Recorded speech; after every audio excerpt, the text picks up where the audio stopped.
வந்து நம்ம பெரியபாளையத்தம்மன் கோயிலுக்கு வந்திருக்கோம். இன்றைக்கி வந்து நம்ம இங்கே பெரியபாளையத்தம்மன் ஹிஸ்ட்ரி நிறைய கட்படாக இருக்கா. அதுக்கு வந்து நம்ம பூசாரிக்கிட்ட அவங்க ஹிஸ்ட்ரியை கேட்க போகிறோம். ஓகே, வாங்க வீடியோக்குள்ள போகிறதுக்கு முன்னாடி லைக் பண்ணுங்கள், ஷேர் பண்ணுங்கள், சப்ஸ்கிரைப் பண்ணுங்கள். மறக்காம உங்களுக்கு இந்த வீடியோ பிடிச்சிருந்தா மறக்காமல் எல்லோ ஹாட்டை கமெண்ட் பண்ணுங்க. வாங்க நம்ம கோயிலில் இருக்கிற பூசாரிக்கிட்ட வந்துட்டோம். இப்போ வாங்க நம்ம ஹிஸ்ட்ரியில் கேட்டுடலாம். கேளுங்கம்மா. சொல்லுங்க தாத்தா. இந்த கோவில் வந்து ஒரு முஸ்லீம் ஏரியா. முஸ்லீம் ஏரியா. ஆமாம், டாக்டர் நடேசனோட ஐசோஸ் மெக்கால் தொட்டி தெரு. இந்த கோவில், இந்த தெருவில் வந்து ஒரு கோவில் கிடையாது, ஃபுல்லாக முஸ்லீம் ஏரியா. அப்படி இருக்கும்போது அந்த காலத்து இந்த இடம் காலியாக இருக்கும்போது இது ஒரு கோவிலாக எங்களுக்கு வேணும்ன்ட்டு இருக்கிற இந்துஸ்தான் கேட்டு அவங்களுக்கு ஒரு கோவிலேருந்து கொடுத்தாங்க, இந்த இடத்த கொடுத்தாங்க. இடத்த கொடுக்கும் போது பார்த்தீங்கன்னாக்கா அந்த அம்மனோட சிலை ஒருத்தர், பெரியவர் ஒருத்தர் எடுத்துகிட்டு வந்து இந்த இடத்துல வந்து கோவிலில் வச்சார். இது வந்து இந்த சின்ன இடத்துல வச்ச இடம் தான் கொஞ்சம் பெருசாக டெவலப்மெண்ட் ஆகிடுச்சு. டெவலப்மெண்ட் ஆகணும்னா அதுக்கு ஒரு அம்மன் இன்னொரு சிலையை செய்து அதை வச்சு இங்கே வந்து என்னன்னாக்கா ஒரு அரச மரம், ஒரு வேப்ப மரம் ரெண்டுமே பார்த்தீங்கன்னா பின்னிக்கிட்டு இருக்கும். அப்போ வந்து கோவில் வந்து ஒரு சைடு தரை இது கண்டி போட்டிருப்பாங்க, ஒரு சைடு வந்து பார்த்தீங்கன்னாக்கா ஓப்பன் ப்ளஸ் மாதிரி வச்சு ஓலை வச்சு பண்ணியிருப்பாங்க. அந்த ஓலையை அந்த ப்ளஸில் வந்து இந்த வால் பட்டறை, அந்த காலத்தில் இருந்தால் வால் பட்டறை இருக்குது இல்லை, மரம்லாம் கட் பண்ணுறோம்ல,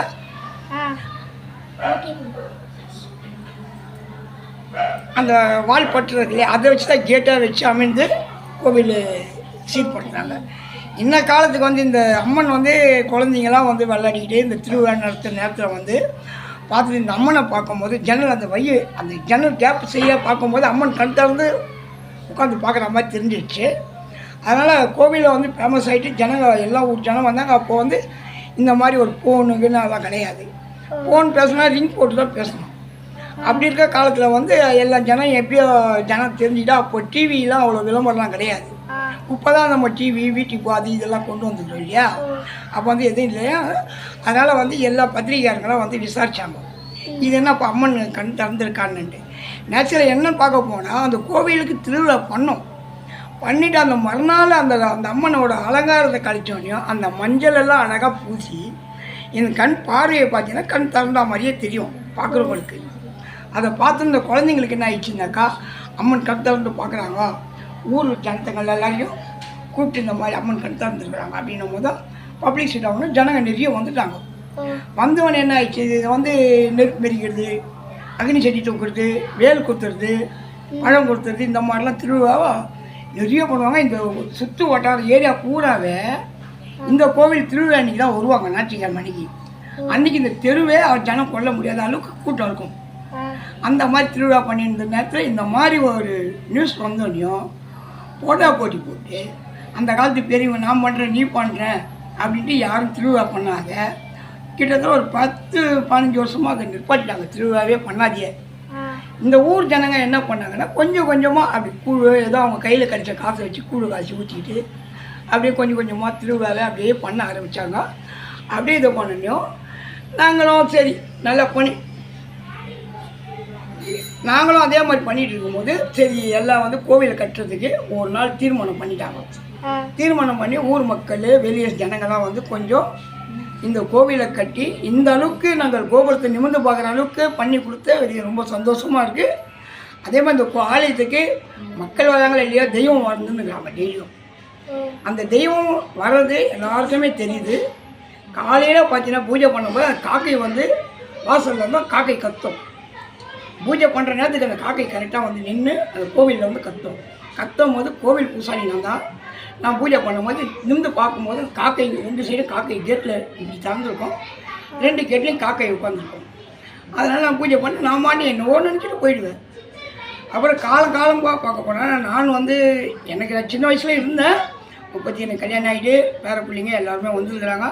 அப்படி இருந்து இந்த அம்மன் வந்து இந்த கோவிலில் தான் நான் இருக்கணுன்ற ஒரு இதுவாக வந்து கோவில் வந்தேன். ஆனால் நான் வந்து ரொம்ப சீரியஸான நிலமையில் இறந்து போயிட்டு திருப்பி உயிராக வந்த மாதிரி இந்த கோவிலுக்குள்ளேயே வந்து சரண்டர் ஆகிட்டேன். இந்த கோவில் தான் எனக்கு ஏதோ சாப்பாடு, ஏதோ ஒரு காஃபி சலுட்டி எதோ சாப்பிட்ணும் குப்பம் வரும்போது சில்லற வேலைங்க அப்படி இப்படி ஏதோ ஒன்று வரும். அதை வச்சு அப்படியே நான் காலத்தை தள்ளிட்டு போயிட்டு இன்றைக்கும் அந்த கோயிலை மெயின்டைன் பண்ணிட்டு எல்லாம் பண்ணிட்டு இருக்கிறேன். நீங்கள் கேட்டதுக்கு ரொம்ப நன்றி. நான் சொன்னதுக்கு பரவாயில்ல, ரொம்ப சந்தோஷமாக இருக்குது. எங்கள் கோவிலையும் நினச்சி நீங்கள் வந்து இந்த வீட்டுக்கு எடுத்தீங்க, ரொம்ப சந்தோஷமாக இருந்ததுமா. சின்ன சின்ன குழந்தையாக இருந்தாலும் உங்களை வந்து ஒரு தெய்வம் பார்க்குறேன் உங்களை. Okay, thank you. ஓகே ஃபஸ்ட்டு வாங்க நம்ம கோயில் சுற்றி பார்க்கலாம். நாங்கள் அந்த காலத்துலலாம் வந்து தட்சிணாமூர்த்தி இவங்கெல்லாம் வச்சு நான் வழிபாடு பண்ணல. பெரிய இந்த அம்மனை வச்சு தான் நாங்கள் அந்த காலத்துல இருந்து அப்படியே வழிபாடு பண்ணியிருந்தோம். அதனால் இப்போ இந்த கோவில் கட்டணோனையும் வச்சு கொடுத்தாங்க. இதை வச்சு நாங்கள் பயன்படுத்திட்டு நாங்கள் இப்போ காலத்துக்கு இதை தான் பயன்படுத்துகிறோம். அதே மாதிரி பார்த்தீங்கன்னா அந்த முனையில் பார்த்தீங்கன்னா விநாயகர் வச்சுருப்பாங்க. தான்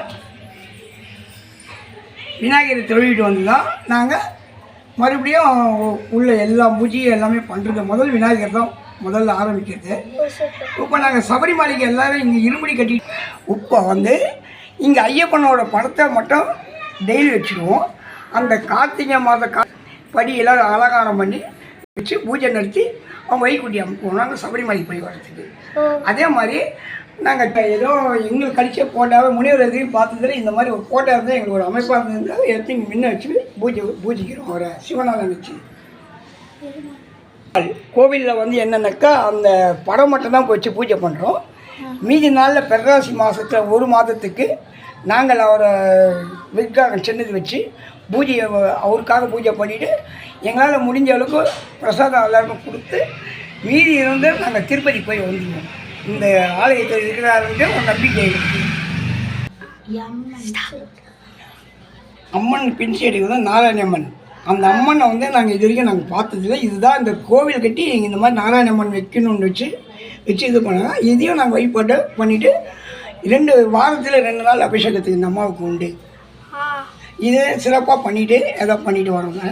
அப்படியே கொஞ்சம் தள்ளி போனீங்கன்னா கொஞ்சம் முருகரோட சன்னிதானம். முருகன் ஐஸ் ஹவுஸில் வந்து நம்ம முருகன் ஓணும் ரொம்ப லைக் பண்ணி நாங்கள் இந்த இடத்துல முருகர் இருக்கணும் அப்படின்றதுக்காக அமைச்சு கீழே வந்து பார்த்தீங்கன்னாக்கா நாங்கள் சின்ன எங்கள் வசதிக்கு தகுந்தவர்களுக்கு விக்கிரகம் வாங்கி வச்சு நாங்கள் ஒரு பூஜித்து முருகனை வணங்கிட்டு கொண்டு வரோம். அதே மாதிரி இப்போ வேலு தான் முதல் பூஜை. வேலு பூஜைன்னு இந்த முருகன் பார்த்தோன்னே வள்ளி தேவானி பழனிமலை முருகன் அவரை வந்து என்னன்னாக்கா அவரு நம்மளுக்கு இல்லைன்றதுக்காக நம்ம படமாக வச்சு நம்ம வந்து இந்த மாதிரி நம்ம இது பண்ண முடியாது அப்படின்றத படமாக வச்சு நாங்கள் இதை பண்ணிக்கிறோம்.